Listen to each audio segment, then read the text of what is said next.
Hi, everyone. Welcome to another episode of the non-award-winning Cosmos with Cosmos. Aww. Well, last time I said that we were award-winning, you looked at me and what? We give ourselves our own awards. Today's episode is Attack of the Killer Space Rocks, also known as Redirecting Hazardous Asteroids, where we're going to talk about the Whistler all day. So that's what we're going to talk about. Oh, is that what we're really going to talk about? Yeah, no. No spoilers. As always, I'm Mike. I'm Liz. And Brandon's not here. Smeagol's here, though. Smeagol's always here. Smeagol's the best, has the best attendance, maybe, out of all of us. All right, so follow us on all the things. All the things. Yeah, all the things. On Twitter, it is Drinking Cosmos. Everything else is Cosmos with Cosmos. And rate us and, tell everybody that you like us and all that kind of good fun stuff. What are you drinking? Oh, okay. I thought you were going to do rules first. Oh, okay, I'll do that. But it's fine. I am drinking in my very special Alaska mug a Attack of the Killer Space Marshmallows. And this is a hot chocolate with coffee liqueur, creme de menthe, and marshmallows. Nice. Also made with cashew milk. Because Yeah. we use cashew milk and not real milk. Or as I like to call it, dirty nut milk. Yeah. All right.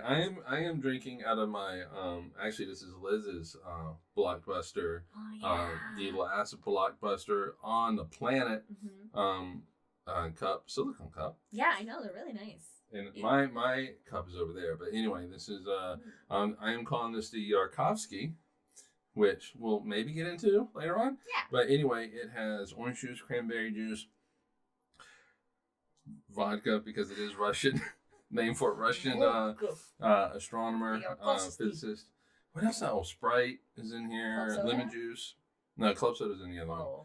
Okay. And lemon juice. And I think I didn't put cherry juice in this one. So that's what it's got. Yeah.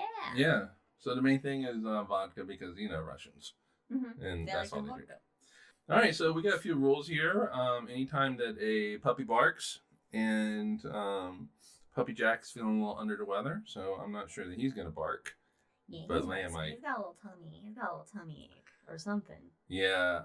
Anytime there's a Star Wars reference, or if there is a Lord of the Rings reference, which may or may not happen because Brandon's on assignment. But we do have Smeeks here. Yeah, he might say something. He might, yeah. If he says something. I mean, he only says my precious. And then Gollum. Well, that's Gollum though. Yeah, but that's still, He does tell Gollum to get the hell out though, which is a great moment in the movie. But when I saw it the first time in Two Towers, there were people laughing in the movie. I'm like, this is a pretty dramatic moment. He's just telling himself to get the fuck out. Yeah. Think about it. Anyway. All right, so Michael just go out and milk the neighborhood cow. Well, we do have some cows that are just right down. But they're of the steak variety. They are steak not cows. The milking variety. Nope, they are steak cows. All right, so let's talk a little bit about the Attack of the Killer Space Rocks, also known as asteroids. Asteroids! Yes. What are they? Where are they? Why are they? How are they? Asteroids. There's a lot to unpack to all those questions. All right, well, asteroids, what are they? They are the leftover remnants of the solar system forming 4.5 billion years ago. And you typically find them. Solar system crumbs. Yes. Crumbs of the solar system. Crumbs of the solar system. Comets would be solar system. What would that be? Solar system ice cubes? Snowballs? Yeah. Dirty nut milk, dirty snowballs. All right. Anyway, you do find most of the asteroids between Mars and Jupiter, but not all of them are there. No, some actually cross the Earth's orbit. Uh-oh. Hence, Attack of the Killer Space Rocks, and how we need to be worried about those. Because they can cause some damage. Yeah, they've caused a lot of damage in the past, which we'll talk more about in the Hangover. Or whenever. Yeah, or whenever. Yeah, I mean, it might be in Oregon that we actually talk about it. But anyway, currently, there are 1,113,527 known asteroids, according to NASA. Is that in total asteroids or just the like the near Earth objects or There's total asteroids. Okay, so that includes like Jupiter's Trojans that are hanging out with it, the asteroid belt. Yeah, that we've our actually seen. Okay. We've actually seen. Wow. Now, estimates though are entirely different things. Oh. Okay. And so Jupiter's Trojan asteroids, they think that there are just as many Trojan asteroids as there are asteroids in the main asteroid belt. Oh. Yeah. That's a lot. Well, Jupiter's a big guy. It is a big guy. But Jupiter's not the only one with Trojan asteroids. Saturn, right? Saturn has them. Mars has some Trojan asteroids. Oh, I didn't know Mars had Trojans. And the Earth has one. Wow. Or at least one that was discovered in 2011. Oh, really? Yeah, so maybe we should talk about what Trojans are. All right, so most... They're fighters from ancient Greece. Yeah. Yeah, but they lost. They lost out, you know? Mm-hmm. They let the horse in. I'm seeing the downfall of putting marshmallows in my drink right now. Anyway. All right, so there's three kinds of... You have different families of asteroids, but there's we'll say there's three main branches of asteroids. Okay, three main flavors. Yeah, you have the main asteroid belt, okay, which is where most of the asteroids are located. Yeah. Then you have the near-Earth asteroids, which actually are the dangerous ones for us anyway, that cross the orbit and could potentially hit us. Yeah, they're just coming in for a nice vacation. Yeah. You know? Yeah. Sample those sandy beaches and see Water the sights. And then you have what's called the Trojans. And the Trojans hang out... I just saw Jack's comment. Oh, wow. I'm surprised I didn't even think of that. Thank you, Jack. I almost need to take a drink for that. You know what? Let's give him that. Let's give him that. Jack, you get it. Jack's comment is, aren't they ribbed? Okay. Yeah. Are you okay? I took a marshmallow? I took a much bigger sip than I should have. And some heat just hit me in the back of the throat. Okay, so Trojan asteroids hang out in these little orbital regions called Lagrangian points, which is actually kind of important for the James Webb Space Telescope, which we'll talk about next time. And next time being in a couple weeks or something. Hopefully after it's launched. Hopefully. Anyway. In 2024. But there's 5 Lagrangian points for an orbit. Okay. And the L4 and L5, Lagrangian number 4 and Lagrangian number 5, actually are in front of a planet and behind a planet in its orbit. Ooh. And so as the planet goes around the sun, whatever is in those Lagrangian points, they go with it. Oh, so yeah, okay. They just kind of go around with it. That's cool. And it's basically a region in the orbit where the planet's gravity and the sun's gravity kind of cancel each other out. So, you can hang out in the Lagrangian points. You don't have to use much fuel to stay there. Okay, and so pretty nice little... somewhat stable orbit if you're right there at the Lagrangian point. You gotta be right on it. Yeah. And so you can find asteroids there, especially with Jupiter. Jupiter's got a lot of these Trojan asteroids. But like I said, Saturn, the Earth has at least one. Mars has some as well. That's cool. But I didn't know Mars had and it goes so well with Mars having Trojans. Yeah, that's true. That's true. Anyway. All right, so there are 150 of these asteroids that have moons. Wow. Which is really, this is kind of a recent phenomena that we've discovered this. And not a recent phenomena, but it's recent that we discovered it. Technology to see them. Yeah. They're hard to spot. They're small, relatively speaking, and so they're kind of hard to spot. I think my favorite pairing of an asteroid and its moon, because I like just the name of the asteroid, the little asteroid that's in orbit around the asteroid, or it's whatever. I guess it's a moon, is Ida and Dactyl. Ida and Dactyl. I like Ida and Dactyl, because I like Dactyl. That's just fun. It makes me think dinosaurs. Yeah. There's a little dinosaur going around Ida. Ida and Dactyl. There's a little dinosaur asteroids. Yeah. Which is ironic, because the asteroids killed the dinosaurs. Or it helped. Which I guess we'll get into at some point. We have to. We have to talk about that. Well, yes, of course. We're going to talk about asteroids just obliterating us.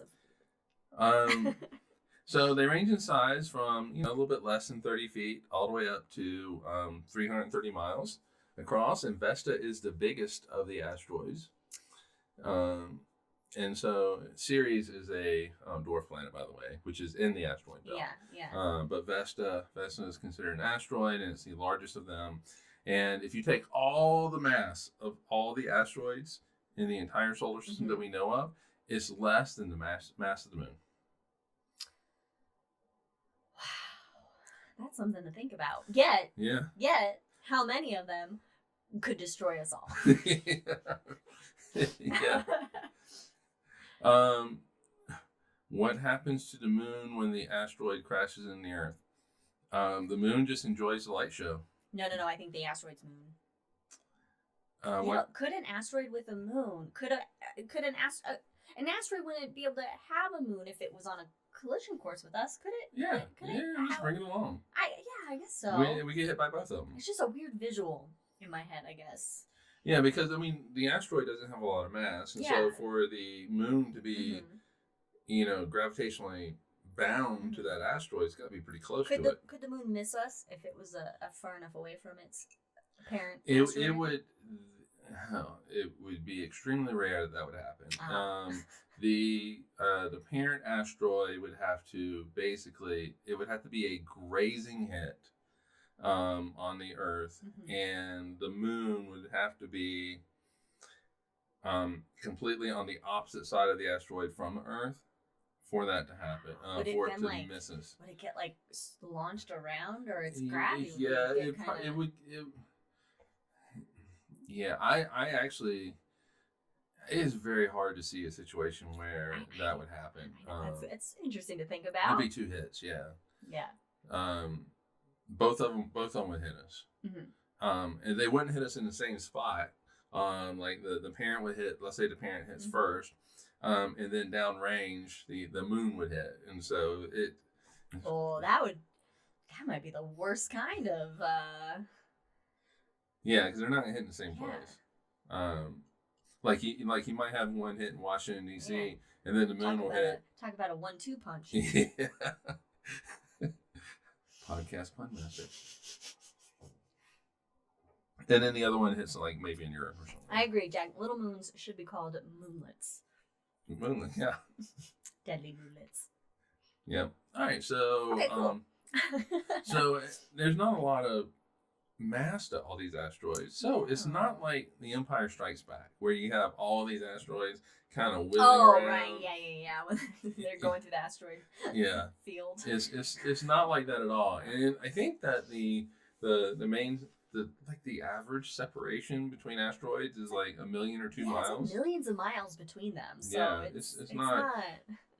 They aren't close to each other. And so basically, you have 3 types of asteroids. You have what are called the C-type, which are the rocky ones? What? Are they rocky ones? No, that's the S-type. Oh. So the C-type is Klondike asteroids that are made of clay and silica. Oh, okay. So they're more of like a dusty type. Yeah, and they're dark in appearance. Yeah. They're the most common, and they are the oldest asteroids of the asteroids. So That's because I'm gonna guess that you need elements made from stars to make some other types. Yeah, well, that's true. So you need to have those stars first before you have Yeah, that is true, and you have to have them explode. Yep, gotta have them blow up. The other second type is called the S-type, which is silica. Okay, so stony. These are the stony ones. That's right. But they also have a little bit of iron and nickel in them, and then the real bad boys of the asteroids, the M-types, which are the metallic ones, which are those are the hard, iron heavy and hitters. nickel. Those are the steel-toed boots. Yes, they are. Of the solar system, right there. Those are the types that when they come into the atmosphere, they probably coming down to the ground. They're gonna hit the ground. Big fireball. Big fireball. Big bada boom. Big bada boom. And so yeah. All right, so we have these guys whizzing around all over the place in the solar system, and sometimes they run into other things. We can look at the moon, and we can see it with the moon with all the craters. Mercury. Mercury is covered in craters. Oh, Yeah. Mars has got a lot of craters. Mars has got some craters.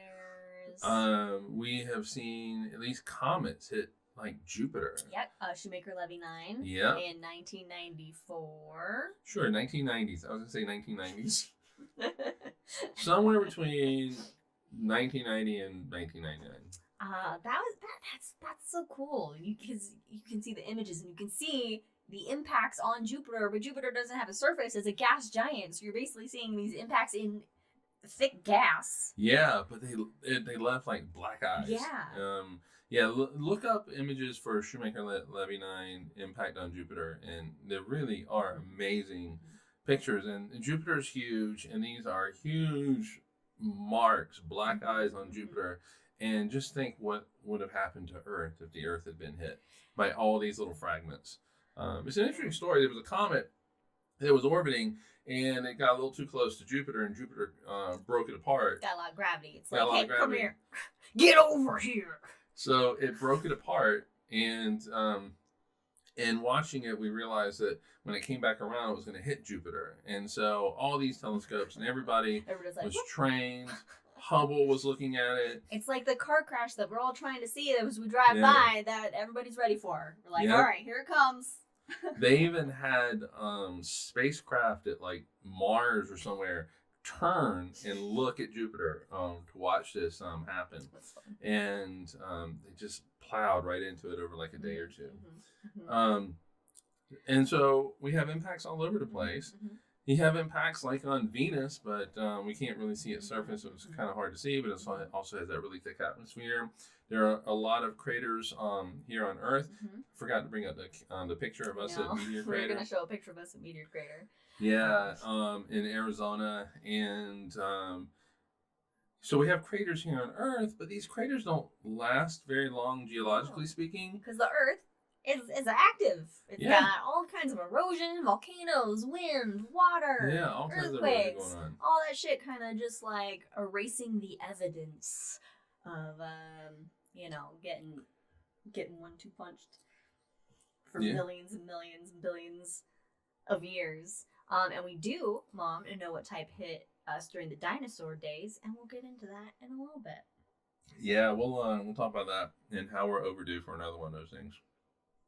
Spoiler alert, humans were not around during the time of the dinosaurs. No, they weren't. So, oh God, that's a different podcast. That's a completely different podcast. And so, and actually in the early aughts, actually it was kind of late aughts. I think it was like 2008. Okay, I was like something like that. And I can't, oh God, I wish I could remember. There was a telescope, I think it was the Catalina Sky Survey, had found an asteroid, and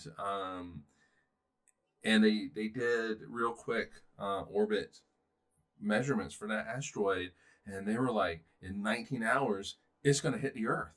And it did.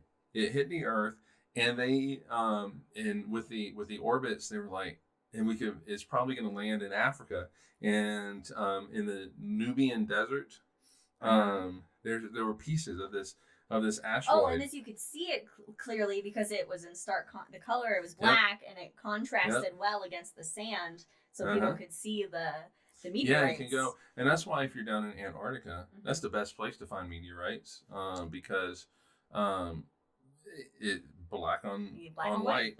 And you're like, okay, there's a rock, and you get it. And so they were able to go where it had impacted on the Earth and pick up pieces and stuff like that. It was the first time that they had found an asteroid and predicted it would hit the Earth. Wow. Once it was in 2008, 2005, somewhere around in there. Okay. That's in the odds. That's a necessary thing to be able to do. Yeah. Yeah, and we need to find these things. And to be fair, there are not as many as I would like, but there are people around the world that are trying to find these asteroids and trying to gauge the effect, the potential hazard that it'll have. Yeah. So we have people working on telescopes. Again, it's not as many people as I like because this is a big threat. To us, this is This is something that we can't wear a mask for. But we can. We might end up having to wear masks and become mole people, though. Yeah, that's true. That is true. But there are some things that we can do to potentially not get killed by these space rocks. Okay, that'd be great. Yeah, I know, right? Huh. And all we need is 7 minutes. Of terror. All right, so let me explain the 7 minutes.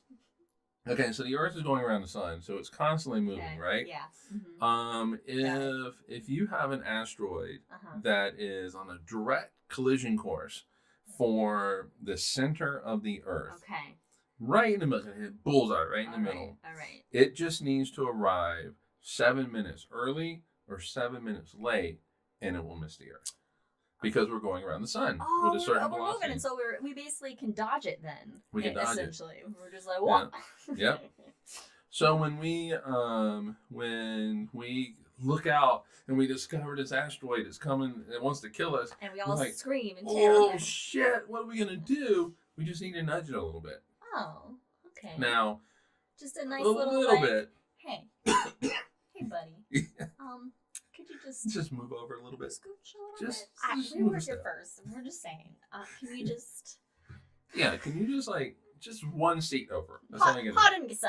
Have any Grey Poupon? If you may. A little to the left, please. Now, the hard part, though, is actually moving these asteroids. Giving it that nudge? That's the hard part. I assume it's not just a tap on the shoulder. It's got to be a little bit No, but you can tap it. Boom, tap it really hard. Yeah. That's actually one way of doing it. It's not a little tap. It's a big tap. So there are a few ways. So we need to give the old 1-2 punch back. Yeah, we do. I'm just going to reuse the 1-2 punch this whole episode. Yeah, and you know what? We've already done like 5 times. That's fine. Okay, so and so there's different ways in which you can do this. It all really kind of boils down to when you discover it. 19 How hours. much time you have? Yeah. 19 hours is not enough time to do shit. You're just gonna have to endure and hope for the best. Unless we have it, okay. Here's an idea. Straight from me first here at Cosmos with Cosmos. We take our nuclear missile silos, and instead of filling them with nuclear weapons, we fill them with a different kind of nuclear weapon, already ready to be launched to space to go bump an asteroid out of the way. Yeah. Not explode it. We'll get into that later. But just, a spacecraft, they're already prepped and ready to go. Yeah. So that it can be like, oh, we got launch. All right, cool. Yeah, that would be nice. We'll program some things in, and then. Yeah, instead of sending a nuclear missile to Russia or something, we send it to space. Yeah. And then we're already ready. We don't need to worry too much about the time limit unless it comes from the direction of the sun and we can't see it and it hits us immediately. That would be really nice. It would be really nice. The problem is, we got neighbors here like, no, we got to blow up Russia. I thought you meant the immediate end of an asteroid coming from the sun and hitting us. And I was like, oh, yes, no. It would be nice. We actually will talk about that probably in the hangover. Yeah, we'll talk about that. But yeah. Anyway. Okay, so one of the ways in which you can do it is actually to use these nuclear missiles that you're talking about. To just nuke it. Yeah, you can just nuke it. So the Bruce Willis effect. Yeah, except how are we not? I was wondering how long it was going to take before we made a Bruce Willis reference. To be honest. Yeah. All right. So here's the thing about nuclear bombs. Nuclear bombs, they give you a big boom.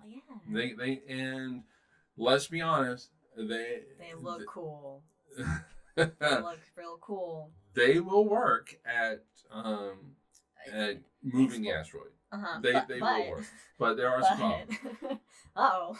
Okay. First of all, you have a type of asteroid called a Rubble Pile asteroid. It's not like a solid it's just metallic one. It's just kind of this loose collection of pebbles, basically. Pebbles that are big rocks. It's like a shotgun shell filled with little bits and pieces pretty much. of things. Yeah, pretty much. And if you explode a nuclear bomb, on or near it, it's a little Shrapnel. difficult to deflect those. Shrapnel. Yeah. Just shrapnel everywhere. Now, what they do try to do, though, is they try to explode. They would want to explode the nuclear bomb above it, not on it or inside of it, but above it. And what that does is the neutrinos and X-rays that come out of that explosion will kind of vaporize the top layer of that asteroid and maybe give it a little bit of push. Oh, so it's just another way of just bumping it. Yeah. But for these types of asteroids, rubble pile asteroids, it's a little bit difficult. It's not the most efficient way of doing it. Rubble piles are kind of the worst nightmare of asteroids. Now, how easy is it to distinguish between an asteroid that's a rubble pile and one that's more a cohesive rock? Oh, well, that's good. I mean, metallic ones are going to be solid. Yeah. I'm thinking that probably for the S-types, the stony ones, you can probably pretty much guarantee that it's going to be solid for the most part. But, I mean, you can look at it. You can look at its density. How much time do you have to figure that out? How long does it take to figure out those I think aspects? You can probably figure out that stuff relatively quickly. Okay. And so it's, the density's the main thing. We wouldn't be able to use the ISS because we can't actually fly the ISS to like a destination. Yeah, if you're using ISS, it's too late. Especially if you're using a drop bomb. Yeah. It's a little bit too close. ISS is, how far away is ISS? Something like 300 miles. Yeah, we don't.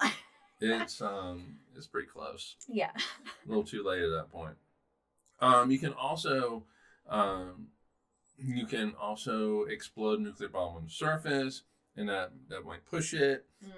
You can actually hit it with a nuclear bomb, and that will make a crater on the asteroid, and then have another nuclear bomb go in and explode inside that crater, and it kind of acts like a rocket nozzle and gives it a little bit more of a push.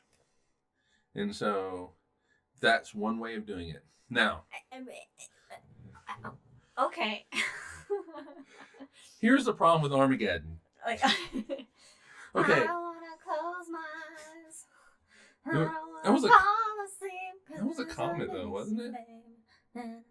Yeah, because it had right. It was like there was all this vapor when they were on it. Yeah. Or they were just, their science wasn't accurate.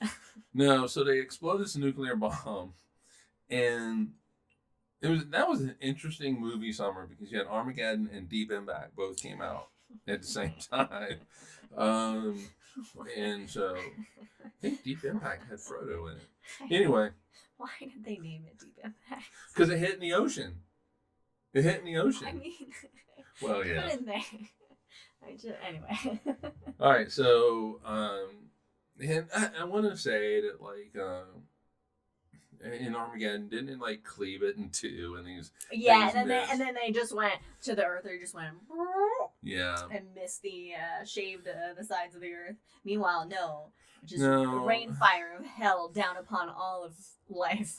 First of all, you're not gonna get that. They didn't get that nuclear bomb right in the middle of that comet to split it in two.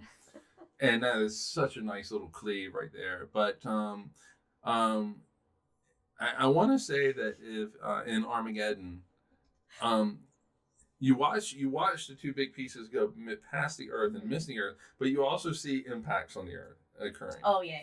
So those are now radioactive little pieces of stuff that are impacting because the Earth. Of the oh man. Yeah, because the nuclear and bomb. those impacts are actually pretty big. They're gonna do some. Yeah, the nuclear bomb is actually the byproducts of nuclear bombs are neutrinos going everywhere. Neutrinos, yeah, but neutrons going everywhere. That's going to fuck up somebody's DNA. You're going to have these X-rays going everywhere. So basically, the ending of Armageddon is really just everybody got cancer and died anyway. Well, on the impact sites, yeah, probably. Well, I wonder how. Okay, anyway. This could be a far deeper impact than we need to get into. Yeah. Now, having bitched about nuclear bomb, I much rather have take my chances with with a those bomb little than nothing. with those little Than the pieces main of asteroid. of radioactive comet shit coming down than the whole thing. And so so nuclear is a that is a we have no other option. Call the Willis family. It really is that we have no option, and this is what we got to do. Call the Willises and the Damons. Yeah. So combine forces together. Yeah. And of course, we need Arwen. Do we have to take a drink? Oh yeah, because you said Arwen. If you just said Liv Tyler. We need Arwen, crying at the TV as her dad blows up. He didn't feel anything. He didn't feel a damn thing when that thing went off. It's like 1 second in here, next thing you're just atoms. So we thought COVID was bad. Yeah, well. It's bad in a different way. There's apples and oranges. Yeah, that's true. That's true. We could do something much faster about COVID. Yes, we could. All right. So, how about other ways in which we can do this? Yes. Nukes. Last resort. What's better? Kinetic impactors. That sounds fun. Yeah. So we were watching this thing, and I think I was looking at something on my iPad, and I guess they said kinetic impactors. They did, and I got really excited. I was like, kinetic impactor, that's cool. And I was like, oh, look, it's right here. I got it in the thing. Hold on. Bruce Willis was invited to the DART launch by NASA, and he declined it? Oh. Why did he decline it? Never meet your heroes. Just kidding. Because he's probably like, I'm sick of this fucking asteroid shit. We're gonna get into DART right now. So kinetic impactors, just think of these as big old friggin' car crashes. That's really what they are. So next time we see a car crash, kinetic impactor. Hey, check out that kinetic impact. We're not gonna remember it. No. Or if we do, is one of us will remember and go kinetic impactor, and the other one's gonna be like, what the fuck? So it's like instead of using a nuke as an impactor, you're using something else to hit something, right. To hit it. Right. And we actually have a mission called the Double Asteroid Redirect Mission, DART. Why is it double asteroid? Oh, because it's a lobed asteroid? No, actually, is it a lobed asteroid? I don't know, but it's hitting the moon of this asteroid. Oh, so it's an asteroid with a moon. Yeah, this is an asteroid with a moon. Oh, okay. And that's probably the double. Okay. Double that part. Makes sense now. Anyway, they just launched DART. Wow. No. Like a week or two ago? Oh, no, it's supposed to get there in September of next year. Okay. That's it. Well, the thing we watched it was on. September, so did they push it back? Okay, well, in October of 2022, according to what I found out, it could be September though. Okay, it will impact with the asteroid's name is Didymos. Yeah, sure. Didymos? Didymos? I'm sure. Okay, obviously it's named after some Greek god or thing or. And so sometimes the moon's called Didi Moon. Didi Moon. Didi Moon. Makes me think Diddy. We can call it A Diddy. Yeah. Didi Moon. Dimorphos is good. Is the moon Dimorphos? Dimorphos. Yeah, it's just easier to say Didi Moon. Didi Moon. Diddy. And so it's going to impact it, and it will change its orbit around Didymos. Dimorphos, yeah. The moon's orbit will actually change. Okay. The moon itself is about 600 feet across, and so this impact will change its orbital dynamics, and the next time it comes by the Earth, we're going to have all these like radar and telescopes and stuff like that are looking at it to see exactly how the orbit has changed. Wow. And then we can, fine tune things as to how in the future, if we need to do this. This is the future. Yeah. We're in the future. I mean, we don't have flying cars yet, but. No. I mean, we do have things that fly. And one of the important things with hitting this moon is that you're not gonna you're not knocking the moon out of its orbit. Causing another issue. Yeah, and you're not changing the orbit of the parent object. Okay. So then that I guess that impact, that kinetic impact on the moon doesn't. Yeah, it's not enough. It's not enough for the main parent asteroid to seal it, essentially. No, it'll change the orbital dynamics of the asteroid itself, Okay. but the center of mass between the two is going to just continue as if nothing happened. And that's the important thing, is that you want that center of mass between the main asteroid and its moon to continue unaffected. Okay. And that's what's going to happen. So not our moon's orbit, the moon of the asteroid. Yeah, so Dimorphos, its orbits will change, and Didymos might change a little bit relative to it. Wait. Is Didymos the asteroid or the Didymos is the main asteroid. Okay, Dimorphos is the moon. Dimorphos is the moon. So it's called Didi Moon because Didi Moon. Okay. I was I'm glad we got that figured out. So it's so it's very important that you don't mess it up so that like it comes. Don't fuck with the mama. Yeah. Don't wake mama. Yeah, because the last thing you asteroid. The last thing you want is for the actual asteroid Didymos to go, what did you just fucking do? And then change his orbit. Did you fucking shove my kid? Yeah, and then come down. I'll show you. It's on. Meanwhile, the Earth would be like, what you got after mammals, Earth? Roaches. Roaches survive everything. That's what's after. That's what's after mammals. Asteroids spin though. I know we've talked about this before, like black holes spin. Is there anything that like doesn't rotate? No, and anything that isn't rotating is really, it can happen, but it just is so unnatural in this universe. Everything's spinning. In motion. Yeah, we're all in motion. We're getting weirdly out of focus on our end, but whatever. Yeah, nobody wants to see us in focus anyway. I'm moving too much. I'm in motion too much for the camera. It's all that coffee. It's all that cosmic brew I've been drinking.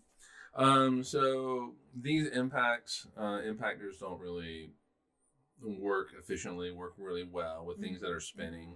And so you might need some other things to do it. And there's another method called tractor beam. Hey! I wonder where that idea came from. From Star Trek, but guess what? Or Star Wars. No, actually Star Trek. Yeah, so this thing called tractor beam. And we don't actually shoot a tractor beam. Okay, I was going to say, what is it? Are we just throwing grappling hooks at it and just kind of... No, but actually, there actually is I don't have it on the list of things to do, but or ideas, but there is one where you can attach a solar sail to it. Oh, and use solar power to maneuver? Literally, yeah, solar power to kind of push it out. Okay. Now, this tractor beam thing, you need long time. Long lead times. This is like when we're like, all right, guys, in 5 years, this asteroid's going to hit us 100%. So let's get building. Yeah, so you need some time for this to happen. And really, all you do is you take a really massive spacecraft, something that's pretty heavy, and you just park it off to the side of this asteroid. And you have some fuel so that it always stays the same distance from the asteroid.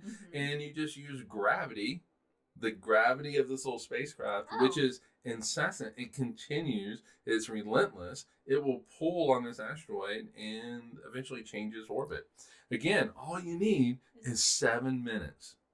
That's all you need. You just need it to arrive early or late by 7 minutes. 7 minutes. Yeah, and so you need a long time for this because the spacecraft gravity is really quite weak. I mean, how long is it going to take for it to pull it? But asteroids aren't all that massive either, and so what is the metal one? Well, hope it's a smaller.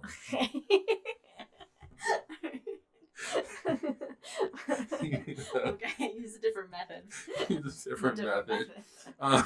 Method 1 or 2 might work better with those. All right, so methods determined by the class of asteroid you're dealing with. Yeah. Related to this is something that they call the ion beam shepherd, where you IBS. Oh, that's I didn't even think of that. Now I'll never see it otherwise. Okay. I mean, look, this is space stuff. You got to think about those acronyms. Oh, you do, right?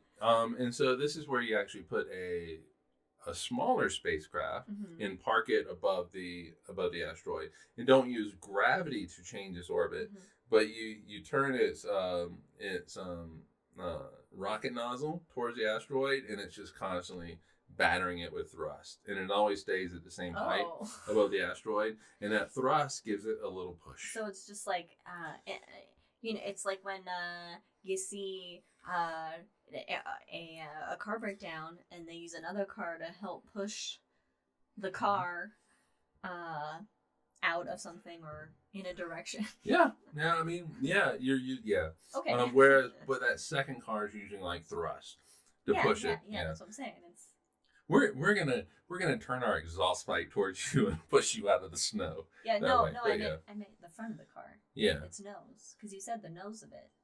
Oh no, the rocket nozzle. Oh. The rocket nozzle. Oh, okay. No, so rocket nozzle that would do it.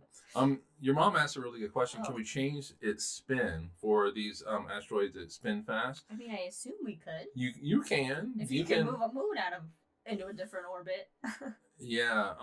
No, you can do that, but you are going to expend so much more energy trying to stop its spin, and then so the spin isn't really No, that's you're not going to want to try to change its spin just because you're going to use all this energy just changing the spin only to come in and have this gravity, this tractor beam, quote unquote, change its orbit. You might as well just actually hook a rocket up to it and not change its spin, but just kind of try to shoot it out. But that's not going to work either. Yeah, you're not going to be able to really. You can change the spin, but it's not the most ideal way. It's not the most ideal way of doing things. And again, this is a slow to change the orbit type thing. These tractor beams and IBS, irritable beam shepherds. Just change the orbit, but again, you just need 7 minutes is all you need. And it's possible. It's just that you need time. And gravity and the thrust of a rocket will do it for you. Good old gravity. And this is actually one of my favorite ones. It's now called focused solar energy. Oh, that's what it's called now. Yeah, but it was I think it was the Planetary Society.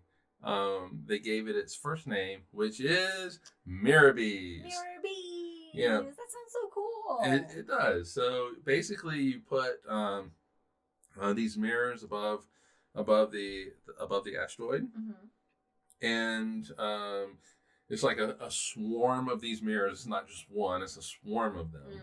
And that hence the bees part. But the mirrors will. You couldn't get near this; they would kill you. No, they would kill me. I'm allergic to those things. It would focus the sun's light onto a point, and if you ever take a magnifying glass, so it's basically the kid with the magnifying glass versus the ant. Yeah, let's not do the ant. Let's burn a hole in the leaf because the leaf will actually show it. But if you take the if you take the magnifying glass and focus the light, chose the leaf because we didn't want to kill the ant. And let's be nice to the ant. Well, I don't want to kill the ant. Okay. But if you focus the sun's light onto the leaf will smoke.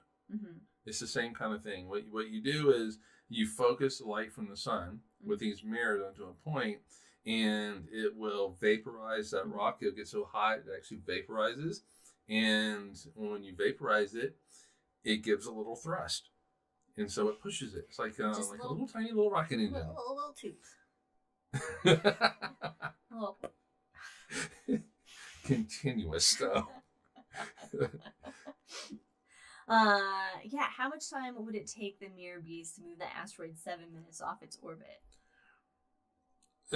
You could choose asteroid mass and composition at random. Okay, all right. So this asteroid has a mass of 1 kilogram. So not long. In fact, we don't even have to worry about it. It vaporizes it. I feel like it would take a long time. It takes a while. And I feel like maybe that's not the most... It feels like it's just fancy and not the most efficient method to where something else could accomplish a similar effect. Okay, yeah. I mean, a nuclear bomb can do it pretty quick. Yeah. You know? But... I mean, without exploding the asteroid. An impactor probably... But, like, the kinetic impact seems like that is going to do the same thing faster, you know, so then why even bother with the bees? Well, because you got to make those mirrors and... Option 1 and 2, kinetic impactor and nuclear bombs are your quickest and probably most efficient way of doing things. However, you're not always going to want to have a nuclear bomb go off and irradiate stuff. Well, sure. Also, nuclear bombs, you really kind of need to do it right. You don't want to explode the asteroid, and then you have multiple asteroids that you have to worry about. You need some finesse. You do need some finesse. And nuclear bombs are not known for finesse. Yeah, no. I mean, why not just, like, bump shit into things? Yeah, I mean, kinetic impactor, but you need to test this, and that's the whole dart thing. Oh, well, yeah. And actually, the physics behind a kinetic impactor is a little bit, you're going to know the end result much better than with a nuclear explosion. Yeah, I was going to say the physics seems pretty sound that you know how much mass and thrust and force you need versus... Right, but also some of this shit doesn't work with rubble pile asteroids. Nuclear bombs aren't as efficient with rubble pile asteroids as they are with... okay, but something like the Mirror Bees maybe would be. Maybe, potentially, yeah. Okay. But, yeah, so... I don't think that they're probably going to use Mirror Bees all that often. It's really going to be nuclear bombs and it's probably going to be kinetic impactors is probably what it's going to be. Well, yeah, because they want to save the nuclears for their wars. Russia or whatever, for the corporate wars that we have. You know, lasers are really kind of cool too. Lasers can do the same thing. Yeah. Space lasers. Space lasers are always cool. Yeah, and basically you just have a laser. Then you don't even need the sun. You have a laser, shoot at a point, it vaporizes the rock. A Death Star, but for good and not for evil. That's no moon. Oh, is that? Oh, Star Wars. No, that's not a. No, that's no moon. That is that. Oh, I got nothing left. You can This have. This is gonna be a weird mix. Yeah, well. My mom asked, so we'll have something in space just being prepared for a deadly asteroid? We should. We should, but we don't. We don't. Yeah, and DART, and something like DART specifically, that's a basically launch and goodbye. Yeah. It's not something that's wouldn't be in space just waiting for the moment to go. No, it's on its way to kill itself, basically. Yeah, it's basically it's a... I don't know if I don't want to use that reference. Never mind. Okay. Well, I mean, this isn't the first time that we've actually used a kinetic impactor on an asteroid. The Deep Impact mission actually hit an asteroid with basically a metal ball. And it was not going to change its orbit. They did not want it to change its orbit or anything like that. They just wanted to see what would happen. Hit an asteroid with a ball. Yeah, and they also wanted to see what would come out. And there was a lot of cool shit that came out of the asteroid, and they were able to do that. But Another way in which you can get rid of an asteroid, well, get rid of it. Hey. Change its orbit You get an is asteroid to problem. actually. I need you to get rid of it. Is actually paint it. Oh yeah, paint. Graffiteroid. Yeah, graffiteroid. Yep. You can paint it white, and that increases its reflection, and so the radiation pressure from the sun will kind of nudge it out. Okay. Again, need long timelines for this. You can paint it black, and you get this thing called the Yarkovsky effect, which occurs. Actually, it was this one. Oh, it was that one. But I don't know. Yeah, I know, right? The Yarkovsky effect, and we experience this every day. Every day, we are getting most of our radiation from the sun, our sunlight, at noon. It's directly overhead, but it's not the warmest time of the day. The warmest time of the day typically is at 2 o'clock, 3 o'clock. It's a couple hours later. And that is when the Earth is irradiating most of its infrared. It's releasing, Yeah. The same thing goes on with an asteroid. So if you paint it black, it's receiving all this energy at noon. However, at 2 o'clock, 3 o'clock, it's releasing that energy, and that energy for small asteroids gives a little bit of a push. It's got a little gas. And if the asteroid is in what we call prograde rotation, which means it's rotating like is counterclockwise like everything else in the solar system, it will have the effect. Oh, nice reference, Brandon. I see an asteroid. I want to paint it black. Paint it black by who's the guy from? Was that the Rolling Stones or Queen CCR? But anyway, if it's in prograde motion, so counterclockwise, it will have the effect of making the asteroid's orbit a little bit larger. If it's going the other way, then it will decrease the orbit. I don't want that one. And make it small. Well, no, as long as it misses us by 7 minutes. That's right. That's all we need. That's right. And 7 minutes. The reason why pretty much everything in the solar system is rotating counterclockwise is because the solar nebula that formed our solar system was rotating counterclockwise. So everything kept that rotational pattern except for a couple wonky things like fucking Venus. Yeah, and which is probably upside down from an impact. Yeah, and you know the cool thing about impacts is okay. What's the cool thing about impacts? There's really two types of impacts when it comes to impacts in the solar system, in the universe. You have the actual impact that we all think about. It's the car crash. One thing literally runs into another, makes a crater, kills dinosaurs. Oh, we don't want it. We just want to see it. We don't want anyone to die. But you also have what are called gravitational impacts. And these are when you have an object get really close to another one, but not actually hit it. But its gravity is like, hey! And its gravity pulls it over. And like for Venus, we'll flip it over. For Uranus, tip it over on its side. And those are gravitational impacts. And can you imagine that fucking day? We're just hanging out, and all of a sudden this thing comes around and knocks you over. What would happen? What? Maybe we should say that for the hangover. Oh, what would happen to us? Yeah. And how long that time would take, and what would happen to us? Let's ruminate on that for a minute. Oh, gotta take a drink. Oh, dog bark. Here. Thanks. And you know what? That actually is the perfect ending to the show. So, stay with us for the hangover, where we talk about some of the impacts that we've occurred and answering your questions about impacts and things like that. But in the meantime, if you're not hanging out with us, have a great holidays. Happy New Year. The James Webb Space Telescope, in theory, launches on the 24th. So hopefully that is 5:20 a.m. I did say hangover, didn't I? You said hangover. All right. Brandon's just trying to get out under my skin from several hundred miles away.